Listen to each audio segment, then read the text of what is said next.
Hello, we're going to talk about smart manufacturing by using real-world examples.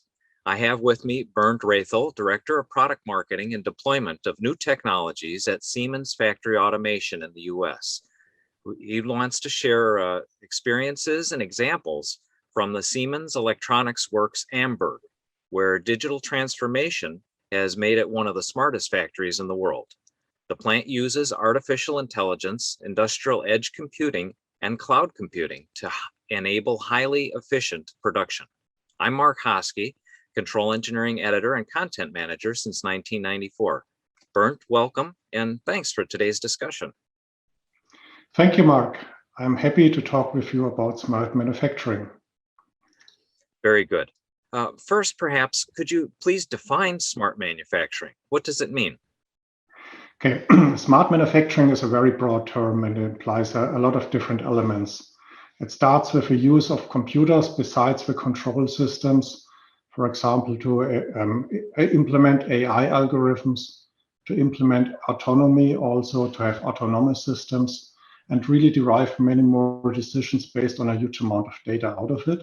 So really using more and more computers in a smart factory. In addition, a smart factory also has a high degree of adaptability and flexibility. So it can react very easily to design changes, the introduction of new products and new product variations can be done in a short time with the help, for example, of simulation and digital twins. And overall, it's using digital information technology, it's using the IoT part to gather more and more data out of a factory, really to use this data to derive more and more decisions, which hasn't been possible before.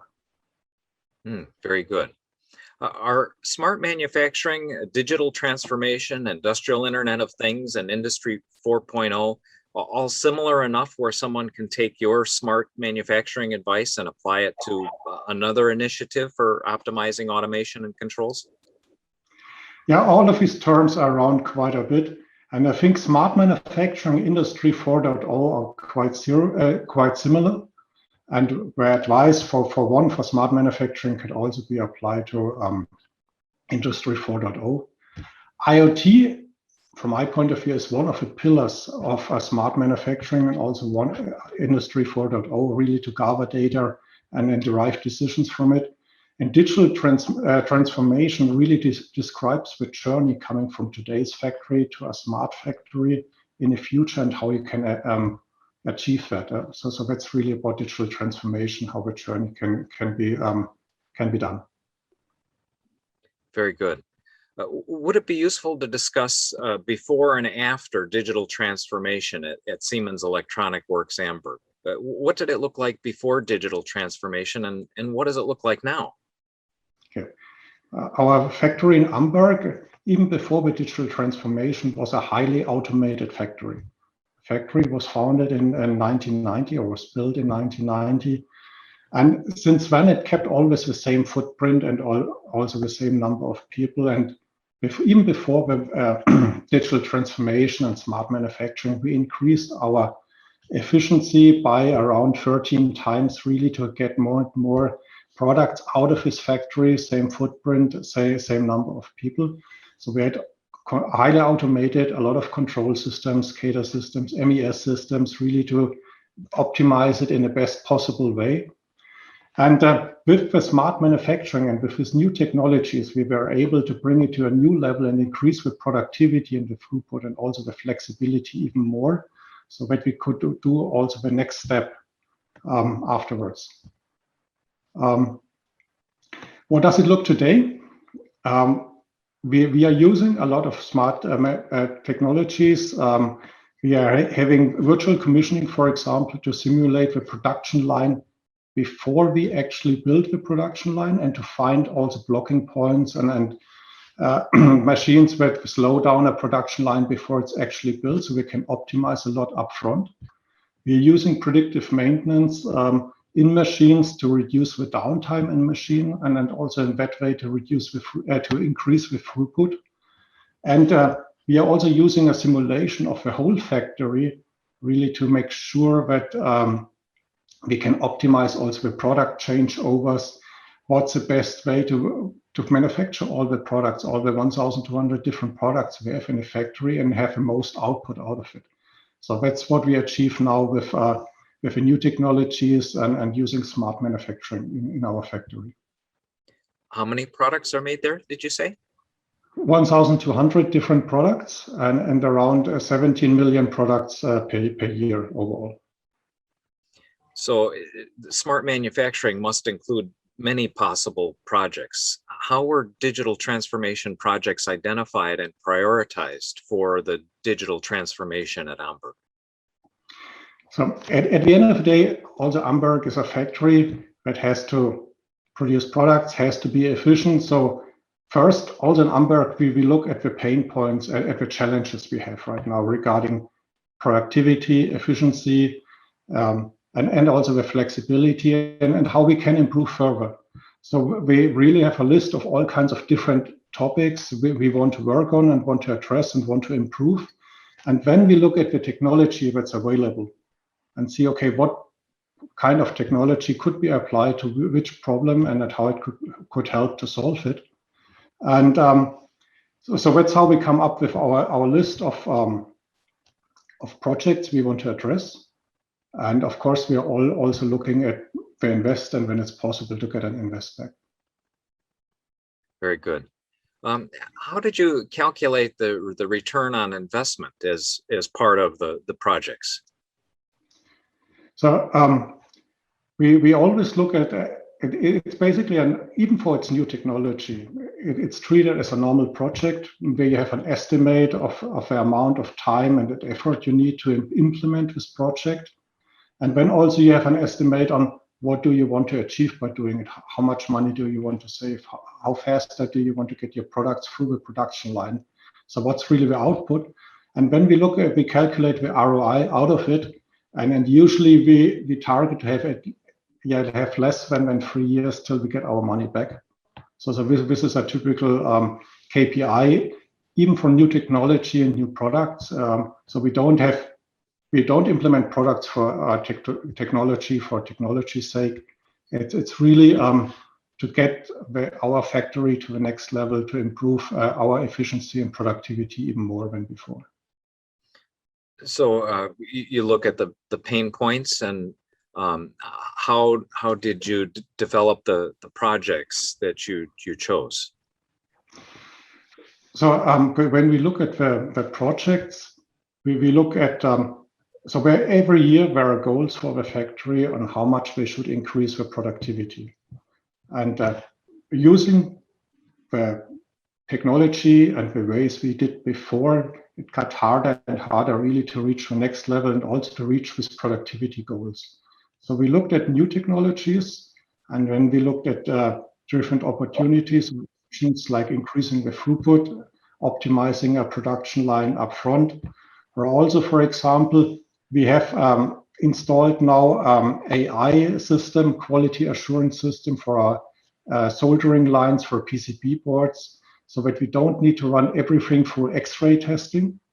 So instead, we know upfront if a product is going to be okay or not okay, and so we can skip the part of the X-ray testing at the end of the production line because the products already are good.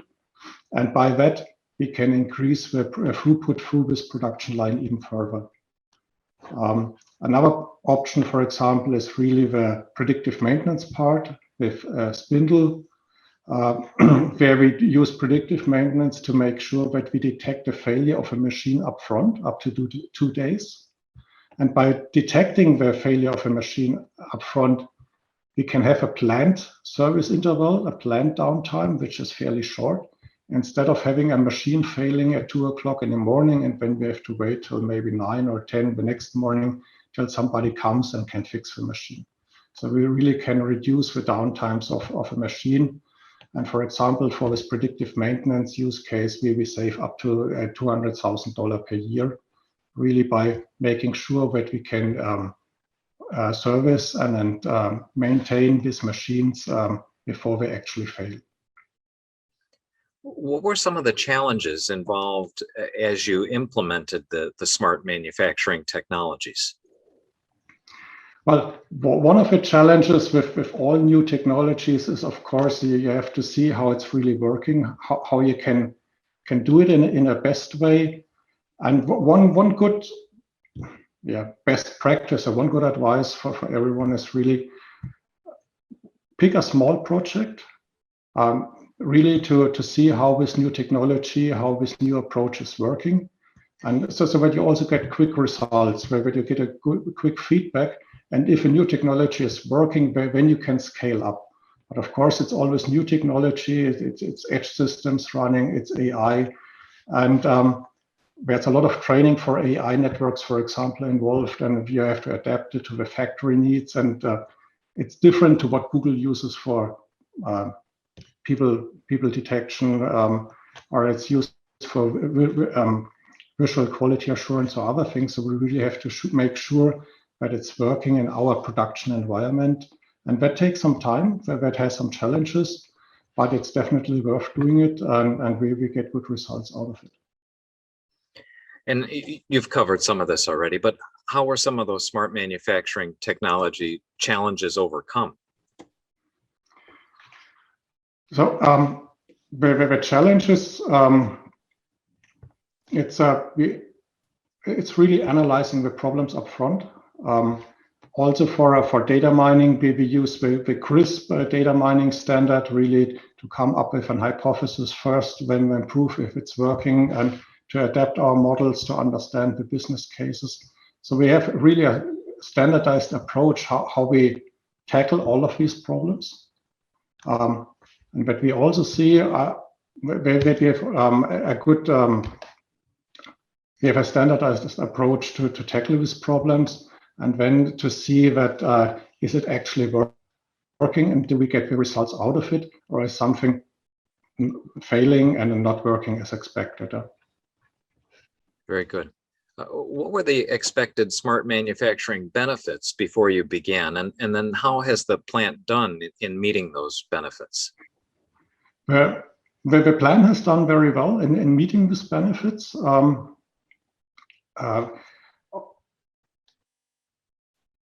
Of course, the challenge is always to increase the productivity further. So we want to get to the next level in productivity, in throughput, in efficiency, and also in the flexibility to change different products which we want to produce on our lines. These projects with X-ray testing on our soldering line and also this predictive maintenance for the spindles performed as were expected. There are, of course, more challenges to come, and so we will continue to work on it and see how we can increase our productivity in the plant further. But the current projects work very well. Have you identified what's next for the plant? Will digital transformation improvements continue? And if so, how might that happen? Well, digital transformation will continue, and also we started in Amberg, we did a lot, but there are many more topics to look at. So with what we learned out of our first projects, we will apply this knowledge also to tackle other projects. And then, of course, with all the learnings we had out of the first projects, we can use it to be faster with the next projects we are doing. And we will continue to evolve and then really increase our productivity further, use AI and predictive maintenance, and also simulation and virtual commissioning to improve the efficiency of the factory even further in the future. So this will continue. What advice do you have for others when they approach digital transformation to enable smart manufacturing? And how might their challenges differ from those that you've had at Siemens? Well, every plant is unique. Also within Siemens, every factory, it's not just Amberg where we're doing it, but every Siemens factory is unique and also has this different and unique set of challenges. So I really advise everyone first really to look at what problems do you want to solve, or what are the most relevant problems, and then select a small topic to start with, test the technology, and when you see that it's working, it's producing the results you're looking for, then scale it and use it on a broader basis, either in multiple factories or throughout the factory. With what we did within Siemens, we have, for example, a couple of years now, an initiative called Lean Digital Factory that's applied across all Siemens factories globally. And this also helps with Siemens factories to share the knowledge and what we learned, and also what worked in one factory, see how we can apply it in another factory, and by that also, of course, save time by doing so. And of course, doing it now for a couple of years in our factories, we also created a framework and a standard how we approach problems and how we tackle problems. And this is part of a Siemens Lean Digital Factory. And that's also what our consulting colleagues from Siemens Atlanta are taking now as an approach, as a best practice when they are talking with customers and when they consult customers how to start their journey. It's not just something written out of taken out of a book, how you should do it, and it's not just theory. It's really basically an approach we applied for the last 5 years at least in our factories, and that helped our factories to improve their efficiency, and that's also what we use now to help our customers to get the journey started and really do the first steps with it. It sounds like the methodology is very flexible and can be applied even though the plants are different, as you said. Yeah. Yes. Very good. What didn't we cover that you would like to mention? I think one important aspect, besides all the digital transformation, is also the human aspect. So with the workers, you have people in a factory, and then maybe suddenly, in addition to a worker, you have a robot. And it's important for people to understand the robot is actually helping you. It's not going to replace you. Maybe your tasks shift, what you're doing, what you did in the past, you're not doing anymore. But so in our factories, we spend a lot of time also in training of the workers, of the people, really for new jobs and new tasks, and to adapt to this new environment. And so a digital transformation without taking this human aspect into consideration is most likely not going to work.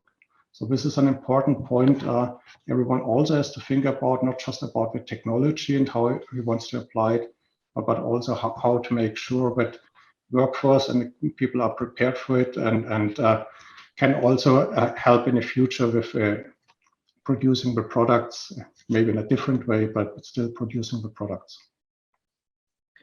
Very good. Where should people go to learn more? Well, we have a couple events coming up where I'm talking, for example, Manufacture AD in October, October 21st, where we are talking at the Edge Computing World about on October 15th about using edge technology in manufacturing.